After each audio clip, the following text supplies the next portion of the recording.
not willing to go in there and face yourself, you're not gonna find anything. The mind has the tactical advantage over you at all times. At all times of your life, the mind has a tactical advantage over you. Why is that?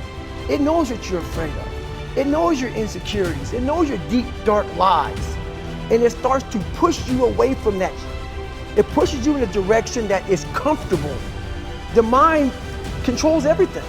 So what I realized was that when I was growing up and I was 300 pounds and I got all fat and I got all insecure, I realized that my mind kept taking me in this direction. When things got uncomfortable for me, when I was facing my insecurities, I was facing my fears, my mind said, oh no, we got a tactical advantage. We need to get you, separate you from this feeling over your life. It's all about feelings.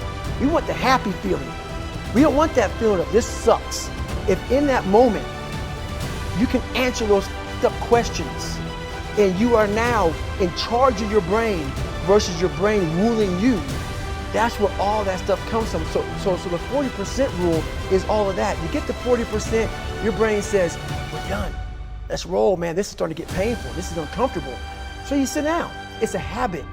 So if you know that at 40%, I'm feeling pain. At 40%, I'm feeling pain. That's where the 40% rule kicks in. Now it starts. Okay, I'm feeling pain. My mind's saying all this to me. It's saying, get out of here, run, flee. The fight or flight kicks in. Okay, we're done. We're not good enough. It starts telling you all these things. You start to believe it because the mind controls all. Man, I could have lived a much better life if I just would have just suffered a little bit more. If I just would have went in that and realized I had so much more. But fear and the 40% and living here versus living here, being afraid, stopped me. Your biggest enemy, the most important conversation you will ever have in your life is the one you have with yourself. You wake up with it, you walk around with it, you go to bed with it. Eventually, you're going to act on it, whether you're good or bad. It's about you. It is about you.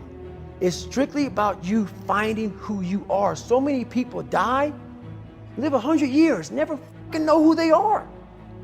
Never know who they are. You have to look in that mirror and know there's so much more in here, man. Because I can literally right now be a 300-pound guy spraying for cockroaches still to this day. If I did not look in that mirror and say, there has to be more to this. This can't be it. And then willing to go into it, dive deep into it, and give all I have to find it. So that's what all that's about. You gain knowledge through suffering. And on the other end of suffering is a world that very few have ever seen. It's a beautiful world because that's where you find yourself.